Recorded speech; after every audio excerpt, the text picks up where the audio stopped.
le docteur Fontaine, endocrinologue à la clinique Rive-Gauche, et également responsable du centre Toulouse Thyroïde. Aujourd'hui, c'est la journée mondiale de la thyroïde. Pouvez-vous nous dire quelques mots sur l'actualité du traitement des maladies de la thyroïde ? Oui, alors effectivement, on a eu beaucoup d'évolutions intéressantes dans la prise en charge des maladies thyroïdiennes depuis environ 2 ans. Ça a permis de remettre l'échographie vraiment au centre de la prise en charge du nodule thyroïdien et du cancer de la thyroïde, avant les interventions et en post-opératoire également et durant toute la phase de suivi. En 2017, les catégories de nodules thyroïdiens TIRADS ont été harmonisées de façon européenne avec la sortie de la classification TIRADS européenne. Ça nous a permis d'avoir des grades mieux définis. Ça a précisé les risques de cancer devant un nodule thyroïdien en fonction des critères qu'on récupère à l'échographie, et ça a permis aussi de mieux préciser les indications de cytoponction, donc qui est l'examen qui va découler de l'échographie en fonction de l'aspect et de la taille des nodules. Donc tout ça, ça permet d'avoir une meilleure définition et une meilleure interprétation du nodule thyroïdien de façon à orienter les bons patients vers les actes chirurgicaux et à l'inverse limiter les interventions chirurgicales pour des nodules qui au final ne le justifient pas sur les critères d'évaluation. Pouvez-vous nous parler de la thermoablation ? Donc effectivement, la thermoablation par radiofréquence, c'est un traitement qui est très intéressant dans le nodule thyroïdien volumineux responsable d'une gêne pour la personne, soit esthétique, soit la déglutition, et bénin sur les prélèvements qui ont été réalisés précédemment. On traite par thermoablation uniquement le nodule bénin responsable d'une gêne. On commence à avoir une bonne expérience en France sur cette thérapeutique. Alors après, il y a d'autres centres dans le monde qui font de la thermoablation depuis de très nombreuses années, donc on récupère ces documentations et ces informations concernant la procédure et les risques. La thermoablation, ça permet de détruire le nodule thyroïdien. On le réduit d'une façon générale d'environ 70% de son volume, donc on libère la personne de la gêne qu'elle peut ressentir initialement.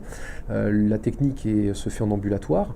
De façon très simple, les risques sont très modérés, il n'y a pas de risque d'hypothyroïdie puisqu'on s'intéresse uniquement aux nodules et pas au reste de la thyroïde, et les risques de la procédure sont principalement d'éviter de trop s'approcher du nerf de la voix qui est derrière le lobe thyroïdien, mais ça c'est sous guidage échographique, donc ce risque-là est vraiment très, très modéré, et les résultats donc que nous on récupère chez nos patients depuis maintenant quelques mois sont excellents en termes d'amélioration clinique et donc de procédure, de facilité de procédure. Existe-t-il des changements dans les traitements hormonaux ? Alors ça, c'est l'autre gros sujet, effectivement, qui concerne le traitement substitutif de la fonction thyroïdienne. La première chose, c'est qu'on essaye de plus en plus d'avoir des traitements mieux ciblés en fonction des situations et des déséquilibres fonctionnels des patients.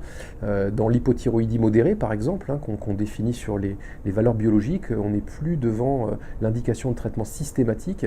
On ne traite uniquement que lorsqu'il y a des manifestations cliniques importantes, lorsqu'il y a une thyroïdite auto-immune qui est associée, donc on le voit aussi sur les prises de sang, sur certains anticorps, et on traite également dans des situations de facteurs de risque cardiovasculaire particulièrement élevés.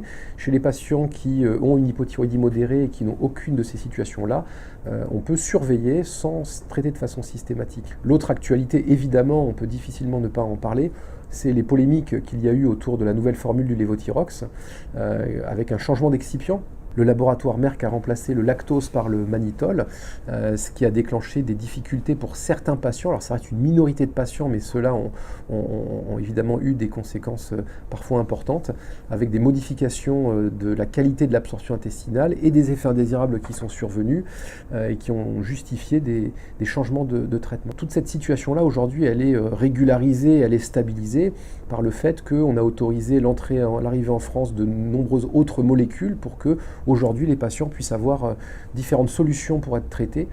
Donc on a le lévothyrox nouvelle formule qui a été maintenu, le thyrox qui correspond à l'ancien lévothyrox avec du lactose, on a le thyrofix, le T-caps et la L-thyroxine Henning. Donc ça permet d'avoir maintenant des solutions pour tous les patients. Et merci beaucoup pour ces quelques éclaircissements autour de la thyroïde. Voilà, et pour conclure, je crois qu'effectivement, on a encore d'autres champs d'exploration à venir dans le futur. La biologie moléculaire, qui est quelque chose de très intéressant de pouvoir analyser les gènes des cellules dans le nodule thyroïdien et mieux prédire le risque tumoral. Et puis tout le développement des techniques chirurgicales mini-invasives en ambulatoire pour essayer toujours d'avoir le traitement le mieux adapté en limitant le plus possible les risques pour les patients.